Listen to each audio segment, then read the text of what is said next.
What's all this? It's the bi-weekly reload of the pantry. Welcome everybody to Vinous in the Kitchen. I'm Eric Guido, and today we're going to have a really unique episode because I was asked to show you guys what I keep in my pantry to make sure that I'm always ready to cook anything I need for this family. We'll be right back after I get some of this stuff put away, and we're going to talk about my secret weapons and the arsenal behind these cabinet doors. Okay, we're back, and today you guys get a peek behind the curtain. Now, first and foremost, I have to put it out there that my personal diet is not quite your average American's diet. But I have a family of 4, and so even though I have certain ways that I choose to eat, which you will see today, I'm cooking for 2 kids that love things like chicken cutlets and meatballs and peanut butter and jelly sandwiches and things like that. Not to say there's anything wrong with a peanut butter and jelly sandwich or any things that is mentioned. She said I personally am gluten-free, and I live on something that lands somewhere between the keto and the carnivore diet. Or to be really, really precise, cycling keto and carnivore, which anyone that wants to get into more details, I'm happy to do. But today, we're here to talk about your pantry. All right, number one thing is that up until only 2 or 3 months ago, the average American didn't really think about their pantry very often. I mean, yes, we bought things in the supermarket that we knew we would need, and we put them into our pantries. But the fact is that you could go to the supermarket any day. You could walk right in the door and buy something. Today, we go to the supermarket, we're waiting in line for an hour and a half to get in, we're all wearing masks, half the things are sold out.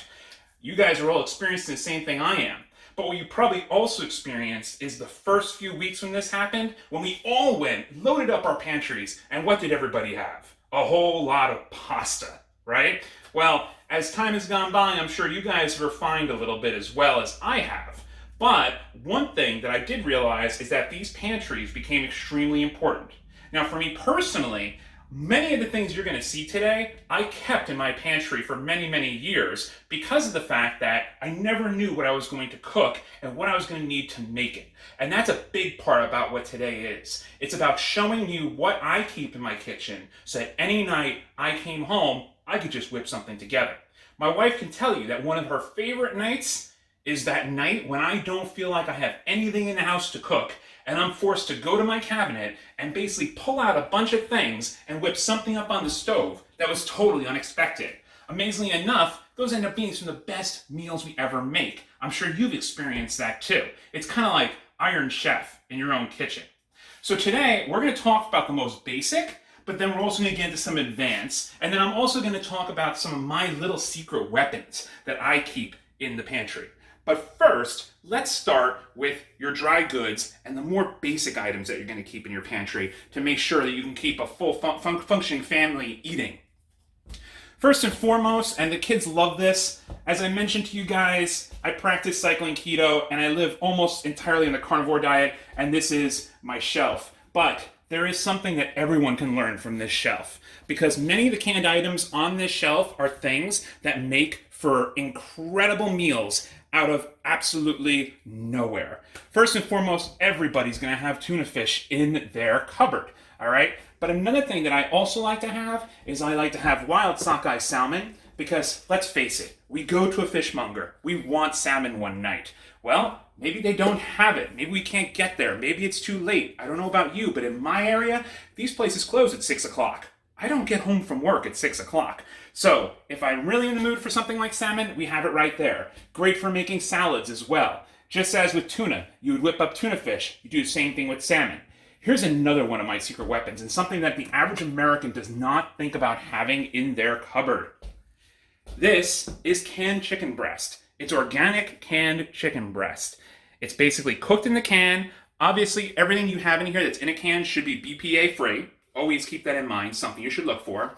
But this is just extremely healthy, flavorful chicken that you can dress up with a little bit of mayonnaise, olive oil, some fresh herbs. You're ready to go.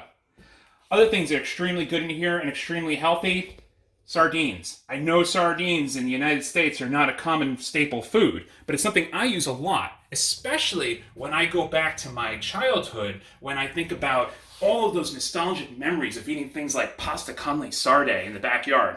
Granted, now we were using fresh sardines and we were cooking them up. But if I need to, as someone who is also gluten-free, have a pasta con le sarde, I'll just end up making squash noodles by taking some yellow squash and some zucchini, slicing it up really, really thin, saute it on the stove with a little olive oil, toss in a can of those sardines with some pecorino romano. You've got the closest thing to pasta con le sarde that you can get on my diet. And then, of course, we have dressings. So, dressings are a staple. And we always have them well in stock. The ones that are most important for me is to always have an Italian, a ranch, a Greek, and also a Caesar. Well, this one's for my 14-year-old who loves Caesar salad. Now, look, I'm sure you guys realize I whip up a lot of my own fresh dressings, but having this stuff handy and available is always really important, especially once we get back to the point where we're going to start entertaining again. You need to whip up that quick salad. With these 4, you have basically every dressing that the average person is going to possibly expect. But also keep in mind that dressings are important for another thing. We talk a lot about these long preparations for meat products before we cook them. We talk a lot about marinades, and especially as we get into the grilling season, which, personally, I can't wait to start talking about the grilling season. Dressings make for great marinades. So if you don't have the time to whip it up yourself, or the ingredients of individual items to put it together, having these instant marinade ready to go.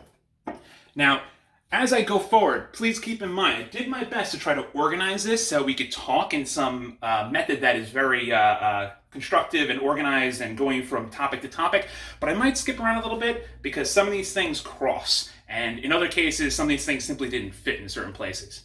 As we keep on moving, staple food, pantry essential, there is no other thing I can think of more than peanut butter. I mean, come on, especially if you have kids. But let's forget about the kids, because I can tell you right now that when I want a snack, I'm pulling out the peanut butter and some celery sticks. Or if you really want to go crazy, I cheat and do a little dark chocolate.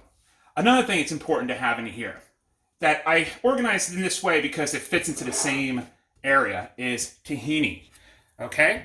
Tahini is basically ground up sesame seeds. And it is a staple if, let's just say, you enjoy things like hummus. Making your own hummus is incredibly easy. Making your own hummus is as simple as, we're going to skip forward for a quick second, having garbanzo beans, lemon, garlic, tahini, salt and pepper, and some olive oil, and you guys are making your own hummus. And you can buy hummus and spend all the money in the world on it, but once you start making your own, you're never going to go back. Moving forward, obviously, mayonnaise, true staple, always should be in the house, and you'll also notice I like to buy smaller jars of mayonnaise. You'll also notice that for my mayonnaise, I always go for avocado oil-based mayonnaise. A lot of research has been done into the oils that we eat from day to day. I mean, come on, we all remember our parents were eating margarine. There are still people that eat margarine, and more power to you. But there was a time that we thought this was really healthy for us, and we've learned it's not. Well, these days, certain certain oils such as canola oil and vegetable oils and such are starting to be shown to not be as healthy for us as we thought. However, avocado oil contains healthier fats that actually can combat saturated fats and such. So if you're eating a lot of meats and things like that, it's always great to be using fats that give you omega-6 fatty acids and such. Again, a great reason to have a good stock of fatty fish in your cupboard. Same benefit. Also, mustard. Even if you don't like the flavor of mustard, and I know there are a lot of people that don't, mustard is a very important ingredient in a lot of preparations. Mustard has a natural thickening effect when you add it to sauces. Also, adding a flavor, which we're going to talk about in just a minute with some of these more exotic additions, but adds a flavor that to many people, when in small quantities, does not equate to mustard, it equates to umami. Mustard is one way you can do that with the American foods that we have. Other cuisines have other ways, and we're going to talk about that. Obvious, ketchup. If you have kids, you have ketchup. Ketchup's also important, though, if, let's just say, you don't want to buy barbecue sauce, which in my opinion is another pantry essential because you don't always want to have to make your own barbecue sauce. But if you did want to end up making your own barbecue sauce, ketchup is going to be one of those ingredients you're going to end up using. Also great for pulled pork and things such as that. Another thing that you'll notice before I get into the more esoteric is this family, or should I say half of this family, loves hot sauce. And as much of it as possible. A good arsenal of hot sauce is very important. Chipotle brings the smoke. Jalapeno. If anyone's ever been to Sophie's Cuban Cuisine, I don't know if they have those outside of New York, but they're a chain here. They have a green sauce that people call liquid crack. This is the closest jalapeno sauce I've found to Sophie's. Wing sauce. Bake up some chicken wings or fry them up. Douse them in this or use it as a marinade. You're ready to go. Cholula.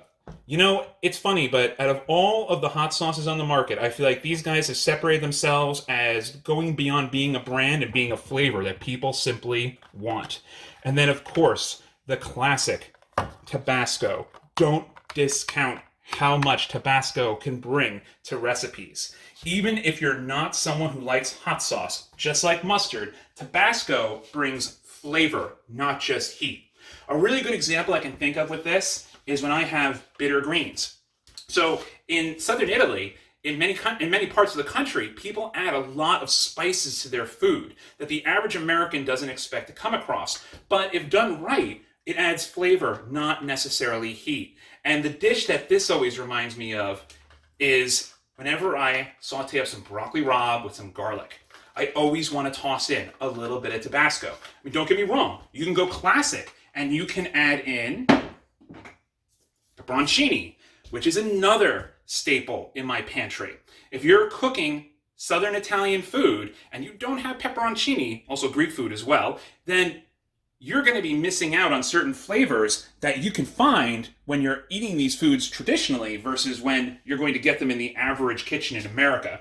But if you're not tossing something like this to bring in the heat, it's very easy to bring in a little bit of Tabasco for a little bit of heat and a whole lot of flavor. So let's move on a little bit here. You know, we're talking Italian food, so really quick, I'm going to actually, instead of going up, we're going to go down here and talk about some of my Italian staple items that I always have in the cupboard.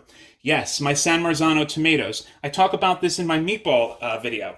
So very important to me that I get actual San Marzano tomatoes that are coming from Italy that are grown in volcanic soils versus buying a brand that may even be named San Marzano but not be coming imported from Italy. It's a completely different animal. Also important to have is tomato paste if you ever need to thicken up a tomato sauce. Tomato paste is the way to go. But, and this is something the average person wouldn't expect to see in my cupboard, but should definitely be in everyone's, everyone should have what I would refer to as a benchmark red sauce. And when I say benchmark, this is what I mean. If I'm not home, I do most of the cooking for my family, and my wife is making dinner for the kids, we need to have a sauce in the house. Everyone needs to have a sauce in the house. If you're going to easily make that pot of pasta, if you're going to throw some raviolis into a pot of boiling water, do you really want to be making that sauce right then and there at 5:30 when the kids are hungry and they want to eat by 6? No. You definitely want to have a benchmark red sauce. But also, a great thing about having something like this, I find this good because it is neutral, which means it's perfectly seasoned. It's a tomato sauce that can easily be used out of the jar, but because it's so neutral, you can also soup it up in any way that you feel like you need to change the sauce into something even more special. Also important, and this is something I stock up on a regular basis, these are fresh breadcrumbs. I get these from my bakery. Okay, we can easily go and we can buy breadcrumbs that are packaged in a supermarket, but there are a lot of ingredients in there you might not necessarily want to be eating. Any bakery should have fresh breadcrumbs for you to buy.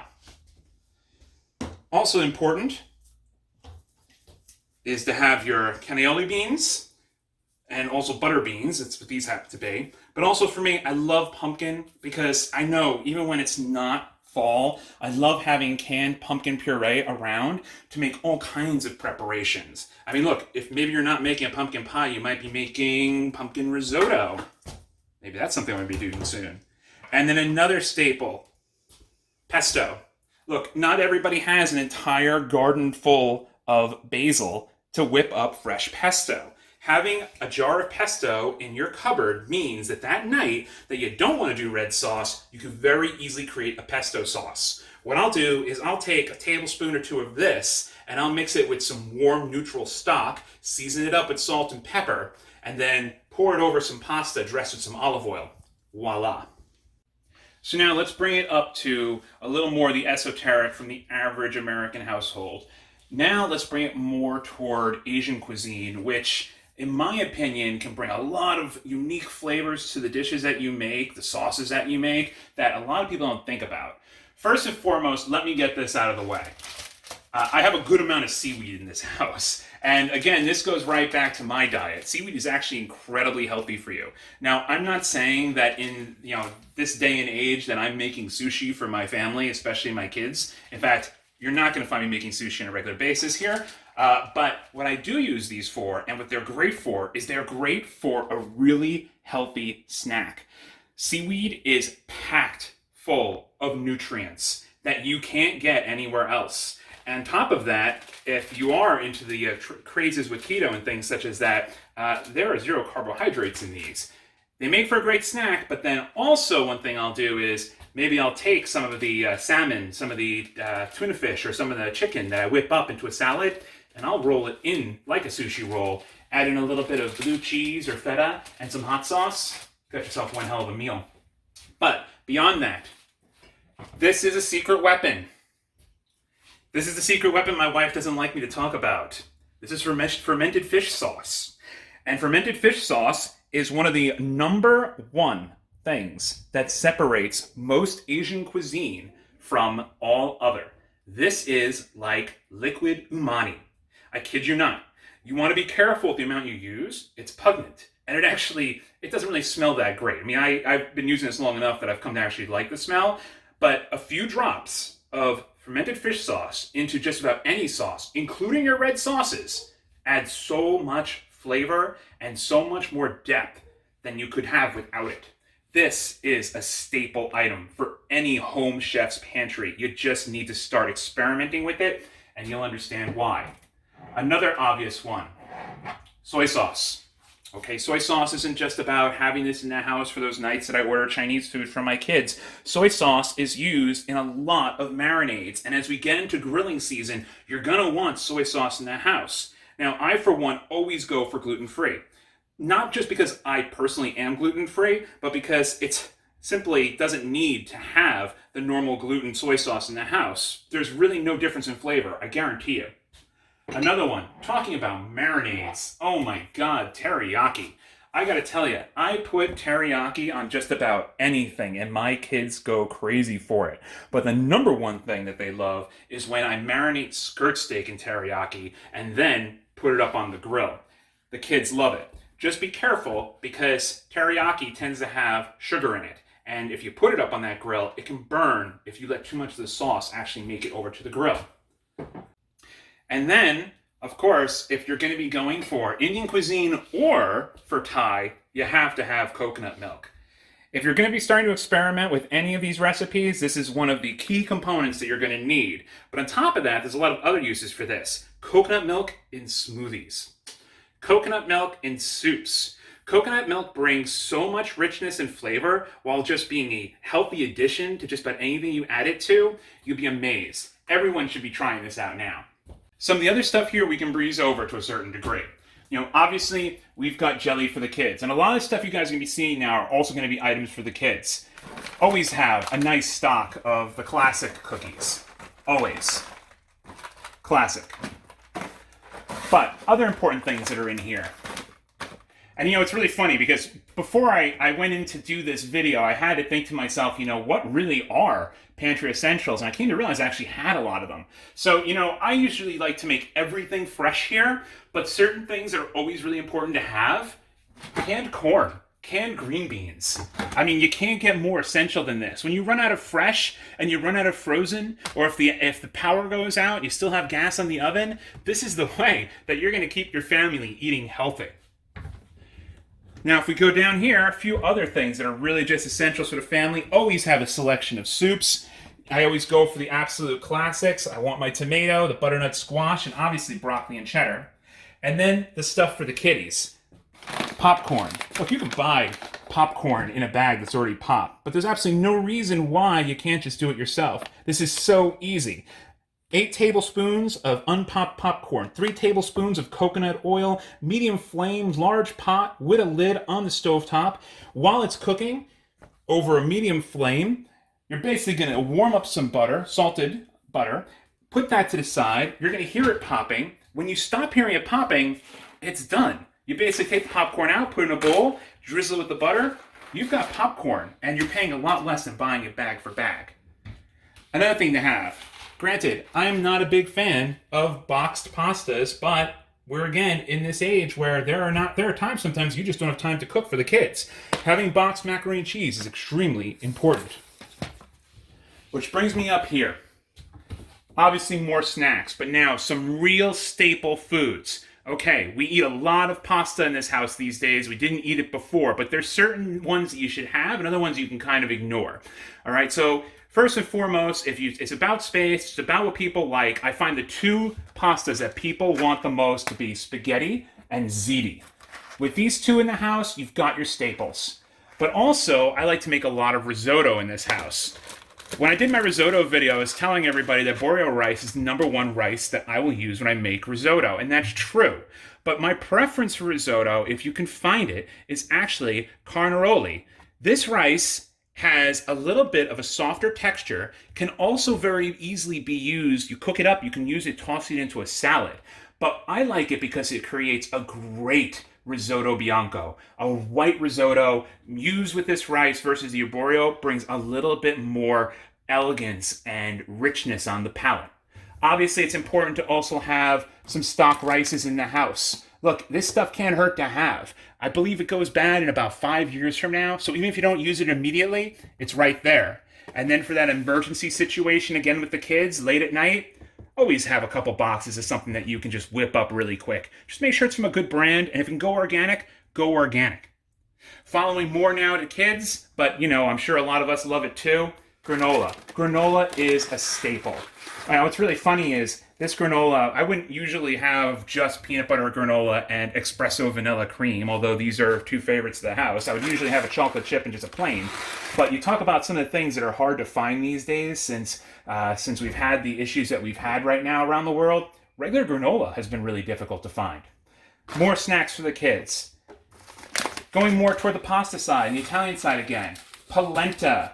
Polenta is very easy to make, and if you are gluten-free like me, then it is a great way to add a side to a meal that both myself and my kids can eat. This is very easy to make on the stovetop. You can really make it unique to your own seasoning, your own desires. You can mix it with cheese. You can make it firm. You can make it soft and runny. You can make gravies for it. I like to make a firm one, let it cool, chop it up, and then fry it in a pan for my kids and let them dip it in sauce like mozzarella sticks. They love it. And for another extremely healthy alternative to your normal grains, quinoa. Okay, so humans have been eating wheat for only a couple thousand years. All right, the Romans had something that was similar to macaroni. Okay, but before that, humans ate a small amount of what we call ancient grains, and quinoa is one of them. And the reason this makes a difference is that grains that we have been eating for tens of thousands of years, our bodies are much more able to digest. They digest it a lot healthier, easier. Quinoa is one of those. And when you mix this up, very similar to your risotto, very similar to your polenta, very similar to your pasta, it's something that you can make as an alternative. Make it a red sauce, drizzle it over. It's fantastic.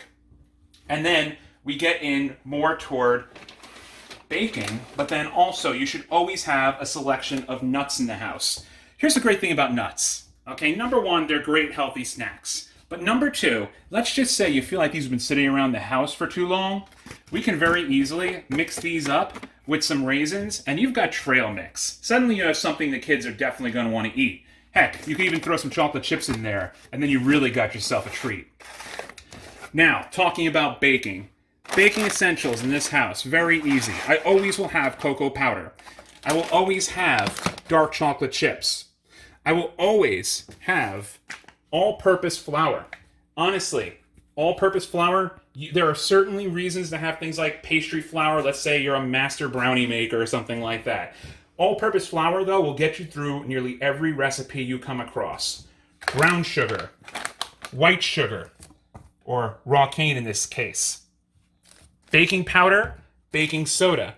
Remember, check expiration dates on these because they actually do go bad and they lose their leavening power when they go bad. Marshmallows. Here's something that doesn't go bad unless you mis-store them. Keep them in a cool, dry, dark place. Marshmallows last a very long time. So it's funny because we look at what's over here. So we have some Rice Krispies, another a kitchen staple. We have marshmallows. We have chocolate chips. Can anybody say Rice Krispie treats? Insanely easy to make, guys. You want to talk about something that you're going to love and the kids are going to love? Go for the Rice Krispie treats. I also find this to be the #1 cereal to keep in the house. Why? Well, if you go for a gluten-free Rice Krispie, then I can certainly eat it myself, but you can also grind these up and use them as like a replacement for panko or something like that. Oatmeal. Pantry essential, no doubt. I don't think I even need to explain why oatmeal's a pantry essential. Again, this lasts for a really long time, and it's something that is wholesome, that is going to remind you of childhood, that can be a breakfast very easily, any day. I always like to keep some maple syrup in the house. As you can see, real maple syrup, not a mixture. You know, some people just like the flavor of the maple syrups that they had when they were kids, Aunt Jemima and things like that. I don't see any reason why not to use real maple syrup. And of course, honey. If you don't have honey in your pantry, go get it now. Not only is it extremely healthy for you, not only is it great in tea, not only is it great on desserts, drizzled over fruit, drizzled over cakes, drizzled over pies. Honey is a staple food. Also, obvious, vanilla extract. And in this house, since you have someone like myself who practices cycling keto, I always have a powdered stevia in the house, which is a substitute sweetener, and it's extremely healthy for you. I always go for powdered versus going for liquid because they a lot of times will add alcohol to the liquid stevias, and also a lot of times they'll add a vegetable cellulose, and it's not often that you know if that vegetable cellulose that they used in it is actually gluten-free. Remember, vegetable cellulose can come from wheat. And so now we go further behind the curtain. Okay, if you've been watching my videos, you know I always make my own stock. But I also always keep an arsenal of stock in the house. Because if you run out of this and you don't have the time to make another one, as it could take 16 to 24 hours, and you need a stock, having it in your kitchen is important. Chicken, mushroom, vegetable, and beef. The 4 classic stocks that I believe every person should have in their kitchen. If you even can get a seafood stock, that's great too. Also love to have dried mushrooms around. Now let's talk about spices, and this is an extremely important conversation. So now, if you look over here, you'll see that I have a spice rack right next to my oven. This is like my quick draw spice rack. Now I took everything out so I can have it over here for you, but this is an incredibly important thing to have, so you don't have to constantly be going in and out of cupboards while you're cooking. So I'll have my most important herbs and spices right here, so I can just use them immediately on the stove. And I tried to organize this in a way that makes it easy for everybody to just like get an idea of what's most important, and then also talk about some of the stuff that's kind of a little frivolous, but again, secret weapon kind of items. First and foremost, before we even talk about spices, let's talk about salt. Kosher salt, incredibly important to always have in your house. Not only can kosher salt be used for seasoning your foods, great for anything you're going to put on the grill, also great for adding salt to boiling water for pasta and things such as that, also great for cleaning cast iron pans. As for the salt that we eat, we go for pink Himalayan sea salt. So sea salt's all the craves. The problem is a lot of the sea salt that's being put out there these days is coming from saltwater areas where they actually have started to find little tiny pieces of plastic. And we're talking pieces of plastic you can only see with a microscope that are ending up in some of the sea salts. The reason we go for the Himalayan sea salt is that this is an ancient sea salt from before we had plastic contaminating our waters. This is coming from the Himalayan mountains. Pepper. I always go for grinding my own black pepper. There's no reason not to. The fact is, once this is ground, it starts losing moisture very fast. So you don't want to be in a situation where you buy pepper and it sits for weeks, months. I mean, every time I go to a diner and I pick up a pepper shaker, I wonder how long that pepper's been there. You want real flavor of pepper? Grind it yourself. Now, spices, herbs, and I do have a couple mixes here. Although I'm not a huge fan of mixes, there are some that I feel are just incredibly important. But when we talk about spices, I first went from my savory, the absolute staples. Roasted garlic granules. Okay, extremely important. You talk about all those mixes. Let's just say you go out and you buy yourself an Italian herb mix. Well, guys, if we just take this out of the equation here and look at these 6 jars, you've got yourself your Italian herb mix. You get to basically adjust it to your preferences. Obviously, a big staple, parsley. Whether you're Italian or not, parsley, fishes, meats, marinades, just about anything you could possibly think of, parsley is going to make a good addition. Rosemary, oregano, basil, tarragon. The flavor of tarragon, basically every time I taste it, for me, it just transports me to France. One of the things I love doing is I love just steaming up some fresh asparagus and then topping it with some tarragon and some extra virgin olive oil, salt, pepper. Forget about it. And an absolute staple, especially in this house, but it should be in yours as well, is cumin. You know, cumin's probably one of the most misunderstood spices on a spice rack, but the fact is there are a lot of things that we think about in our childhood that had cumin in them that people just don't realize. I think the number one thing I think of is tacos, but cumin also is a major ingredient in curries, and I like to use cumin when I make things like deviled eggs. I like to put a little bit of cumin on a lot of the rubs that I use for meats that I'm going to be braising over a long period of time. Cumin brings a lot of flavor. You just don't want to overdo it. Because, I have actually, embarrassed to say, but I will say it to you, I have been in a situation where I overuse cumin, and one of my kids would say, "Daddy, this kind of tastes like a taco." I wasn't proud. Moving on, an absolute staple, red hot pepper flakes. Now, as you can see, this is a staple in this house because it is the spice that we have here that there is the least in the jar.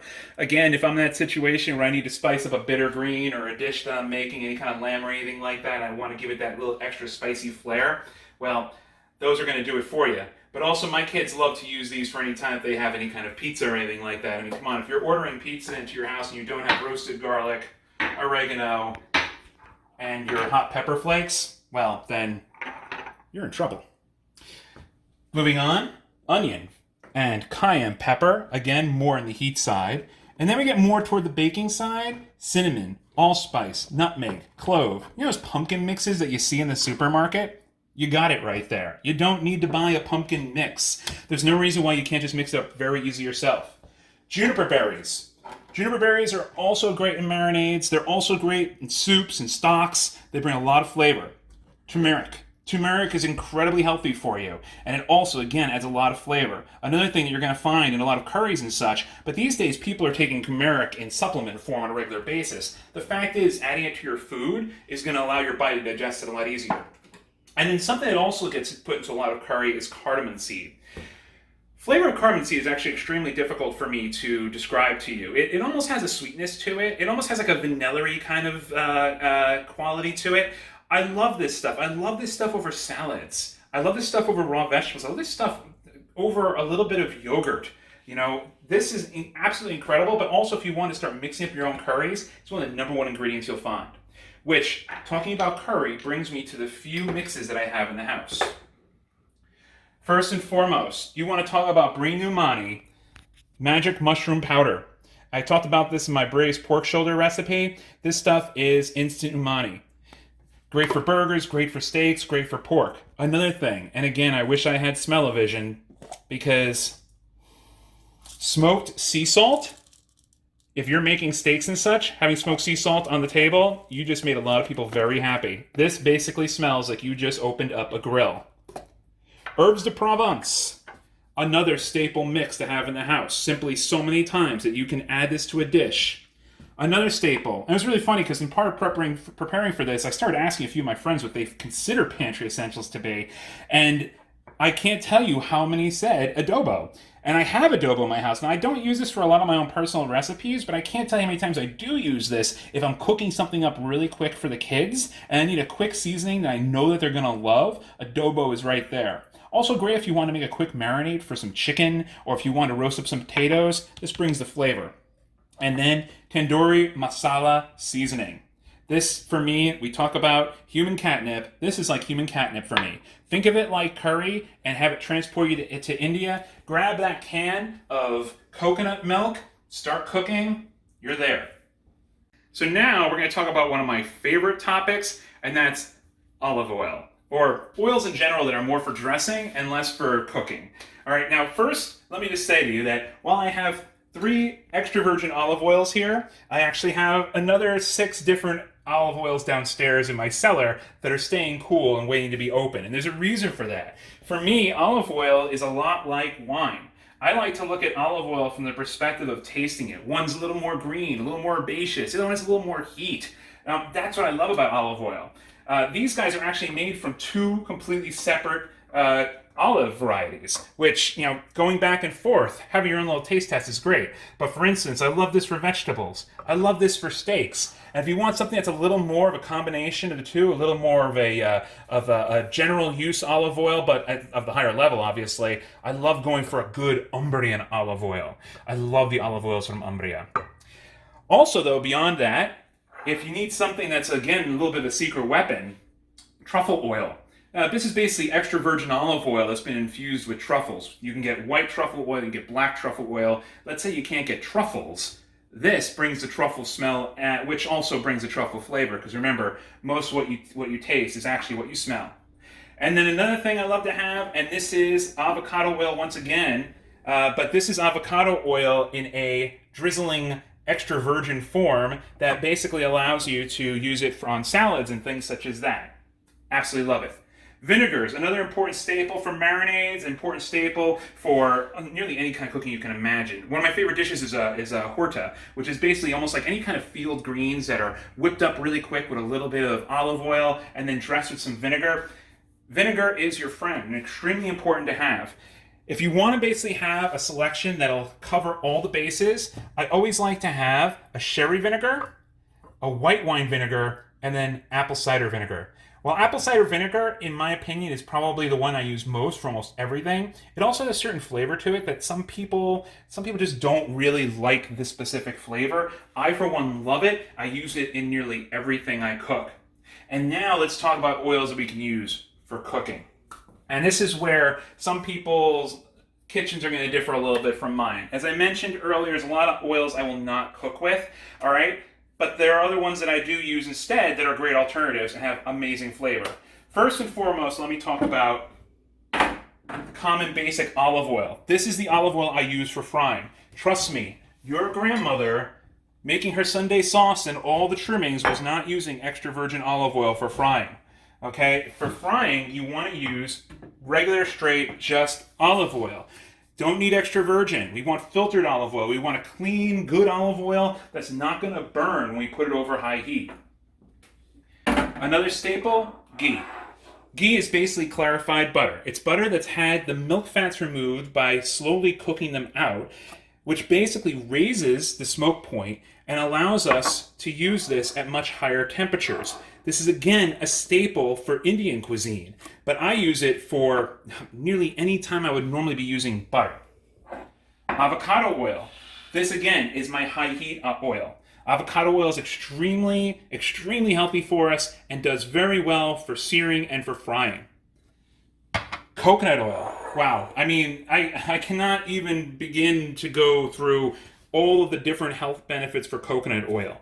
But coconut oil is incredibly healthy for you inside and out. It's a great cooking oil. Again, if you're going to be doing any kind of Thai food or anything like that, coconut oil is essential, but coconut oil can be used for so many different things. In fact, I have friends from Hawaii that tell me that instead of using any kind of lotions to protect themselves from the sun, they actually slather themselves with coconut oil every morning, and that's all they need to do, and they have these amazing tans.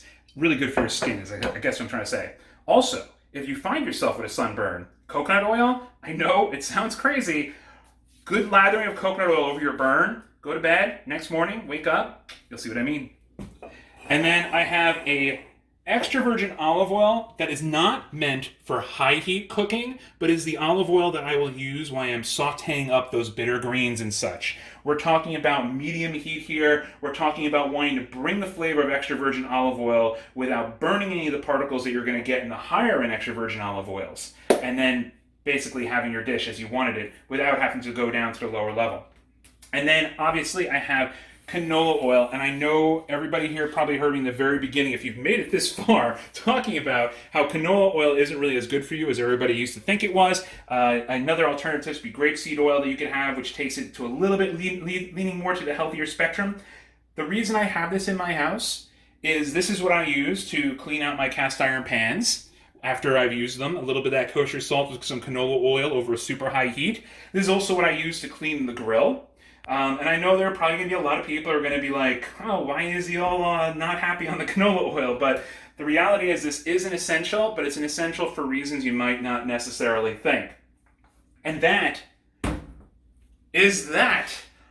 You have basically taken a trip through my entire pantry, and I gotta tell you, it was pretty deep, but I think that we've covered pretty much everything. I know people are going to have questions, people are going to have comments, but that's what I'm here for. I'm happy to help in any way I can. Now, I am, after this, going to have myself a glass of wine and sit down and enjoy a nice sunny afternoon outside. I hope you guys are doing the same thing. It's beautiful out. And until next time, thank you for joining me, Vinous in the kitchen, and thank you for taking the time to look through my pantry.